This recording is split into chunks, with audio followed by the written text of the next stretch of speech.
तंग करने वाली सास। मेघा अपनी सास आरती और अपने पति सुंदर के साथ रहा करती थी। मेघा बहुत ही संस्कारी बहू थी, लेकिन उसकी सास की आदत तो थी अपनी बहू को तंग करने की, इसलिए वो अपनी बहू को बहुत ही ज्यादा परेशान किया करती। ऐसे ही एक दिन मेघा अपनी सास को चाय देती है। वो चाय देखकर उसकी सास कहती है, अरे ओ बहू, ये कैसी चाय बनाई है? दिखने में बिल्कुल ठीक नहीं लग रही, रंग भी कुछ अच्छा नहीं है। तू एक काम कर, मेरे लिए फिर से चाय बना दे और इस बार कड़क और बढ़िया रंग वाली चाय बनाना। मम्मी जी, चाय तो बिल्कुल ठीक है, अगर इससे ज्यादा कड़क चाय बनाई तो आप पी भी नहीं पाओगे। तूने इसमें दूध कम पानी ज्यादा डाला है और पत्ती कम चीनी ठोक रखा है। ऐसे कोई चाय बनाते हैं क्या? कितनी बार समझाया पर तू मेरी बातों का ध्यान ही नहीं देती। ठीक है मम्मी जी, आगे से मैं ध्यान रखूंगी। इतना कहकर मेघा वहां से चली जाती है और इधर आरती खुद से बोलती है, वैसे मेरी बहू सारा काम अच्छा करती है, पर मैं इसकी तारीफ कर दूंगी तो ये मेरे सर पर चढ़कर ताता थैया करेगी। इससे तो अच्छा है कि मैं इसके काम में कमियां ही निकाल कर इसको तंग किया करूं। थोड़ी देर बाद आरती अपनी बहू के पास जाती है। उसे कपड़े धोते हुए देखकर कहती है, बहू, तूने कपड़े धोना नहीं सीखा है क्या? क्यों, क्या हुआ मम्मी जी, आप ऐसा क्यों बोल रही हैं? अरे देख तो जरा इस कपड़े को, अभी भी कितने मैले हैं। माँ जी, वो आपको मैले इसलिए दिख रहे हैं क्योंकि उन्हें अभी मैंने धोए ही नहीं है। हाँ ठीक है, कोई बात नहीं, लेकिन मैं तुझे अभी और कपड़े ला कर दे रही हूँ, अच्छे से धोना। जी माँ जी, जैसा आप कहें। आरती उसको बहुत सारे कपड़े ला कर देती है। अगले 2 घंटे बाद आरती उसको आवाज लगाती है, मेघा, अब मुझे खाना पीना देगी या नहीं देगी? खाना बन चुका है तो लगा जल्दी से, बहुत भूख लग रही है। मेरी सासू माँ भी ना जीने नहीं देंगी मुझे। हाँ माँ जी, दे रही हूँ। इतना कहकर मेघा अपनी सास को खाना परोसती है। जैसे ही उसकी सास खाना खाती है, अपनी बहू से कहती है, हाय हाय, कितना बेकार खाना बनाया है तूने। ऐसे भी कोई खाना बनाता है क्या? इससे अच्छा तो मैं बनाती हूँ खाना।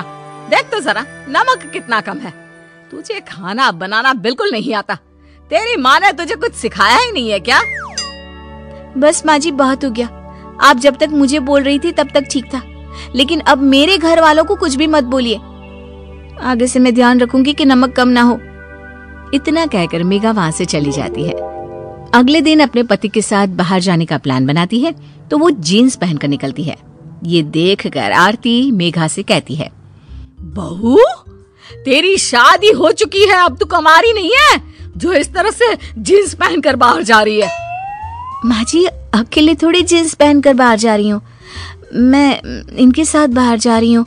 और वैसे भी जीन्स में बुराई क्या है? अरे हाँ, बढ़ियाई, मुझसे पूछने वाली बुराई क्या है? अरे चल जा यहाँ से, साड़ी पहन कर आ। बेचारी मेघा, सास के सामने उसकी एक ना चली। वो जाकर साड़ी पहनकर आती है और दोनों घर से निकलते हैं। मेघा रास्ते में अपने पति से कहती है, सुंदर जी, आपकी माँ ने तो हद ही कर दी, हर चीज में कमी निकालती हैं। चाहे मैं कुछ भी कर लूं, लेकिन वो मुझे तंग करने का कोई ना कोई बहाना ढूंढ ही लेती हैं। अरे मेघा, अगर वो तुम्हें तंग कर रही है तो तुम भी उनकी बहू हो। अब उन्हें कैसे संभालना है तुम्हें पता होना चाहिए। पति की बात पर मेघा सोचने लगती है। सुंदर जी बात तो ठीक कर रहे हैं। अब ये मेरी सास है, जैसे मुझे ये तंग करती है तो इन्हें संभालना भी तो मेरा हक ही है। इतना सोचकर वो अपने पति के साथ वापस घर आ जाती है और अगली सुबह मेघा अपनी सास को चाय देती है। जैसे ही उसकी सास वो चाय पीती है, वैसे ही अपनी बहू मेघा से कहती है, अरे मेघा, कब सीखोगी चाय बनाना? आज तक एक प्याली चाय ठीक से नहीं बनाई। क्यों, क्या हो गया मम्मी जी? आज क्या दिक्कत है मेरी चाय में? अरे देख तो जरा, इसमें पानी ही पानी है और चीनी तो है ही नहीं, और चाय पत्ती इतनी ज्यादा डाल रखी है कि चाय कड़वी हो गई है। लेकिन मम्मी जी, पिछली बार आपको ही तो पत्ती वाली चाय चाहिए थी ना, तो आज मैंने पत्ती वाली ही चाय बनाई है। अच्छा चल ठीक है, तू जाके घर की साफ सफाई कर ले। थोड़ी देर बाद सास छत पर जाती है। वो देखती है कि उसके सभी गंदे कपड़े धूप में सूख रहे हैं। वो मेघा से कहती है, बहू, ये क्या? तूने गंदे ही कपड़े धूप में सूखने के लिए डाल दिए। अरे कम से कम इसको धो तो देती। अरे मम्मी जी, वो मुझे ना आज साबुन नहीं मिला, तो मैंने ऐसे ही पानी में डालकर सीधा धूप में सुखा दिया। ओहो, जब साबुन ही नहीं था तो इतनी मेहनत भी क्यों करी? मम्मी जी, आपको मेरी मेहनत की चिंता कब से होने लगी? ऐसा कुछ नहीं है, चल जा साबुन लेकर आ और इन्हें धोकर सुखा। क्या मम्मी जी, आप भी अभी तो मेरी मेहनत की फिक्र कर रही थी और अब फिर से दोबारा मुझसे मेहनत करवाना चाहती है। अरे एक दिन की तो बात है, यही पहन लीजिए ना आप। बहू की बात पर हैरान आरती कुछ बोले बिना वहाँ से चली जाती है। थोड़ी देर बाद जब शाम होती है, आरती मेघा से कहती है, बहू आज खाना देगी या नहीं? भूखा ही रख रखा है सुबह से तूने। अरे लाती हूँ ना मम्मी जी। आरती को मेघा खाना देती है और जैसे ही आरती खाने का पहला निवाला अपने मुंह में डालती है, वैसे ही उसका मुंह जलने लगता है और गुस्से से तमतमाकर वो मेघा से कहती है, मेघा तुम पागल हो चुकी हो क्या? तुम सब भूल गई हो?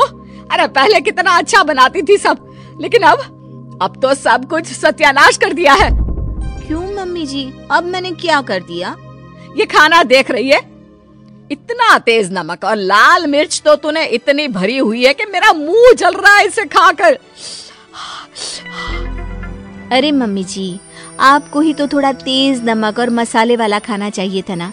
कल मैंने ठीक बनाया था तो आपको अच्छा नहीं लगा, इसलिए आज मैंने थोड़ा सा नमक डाल दिया है और लाल मिर्च थोड़ी तेज कर दी। देखिए मैं भी तो खाना खा रही हूँ आपके साथ बैठकर, मुझे तो कुछ गलत नहीं लग रहा। ये सब देखकर आरती अब बहू की प्लेट से एक निवाला खाती है तो उसका खाना बिल्कुल ठीक होता है। अब वो अपनी बहू की चतुराई समझ जाती है। तो ये सब तू मुझे परेशान करने के लिए कर रही थी हैं? क्योंकि मैं तुझे हमेशा तंग किया करती थी, इसीलिए बदला ले रही है ना?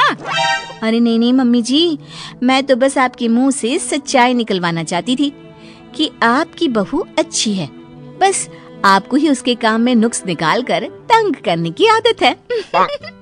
अरे मुझे माफ कर दे, मुझे भी तुझे इतना परेशान नहीं करना चाहिए था। आप क्यों माफी मांग रही हैं? आप तो मेरी माँ जैसी हैं और माँ बेटी के बीच नोक-झोंक चलती रहती है, तभी तो कहानी में नमक, मिर्च, मसाला सब बना रहता है। इतना कहकर अब आरती और मेघा दोनों हंसने लगती हैं और सास बहू की कहानी इसी तरह चलती रहती है।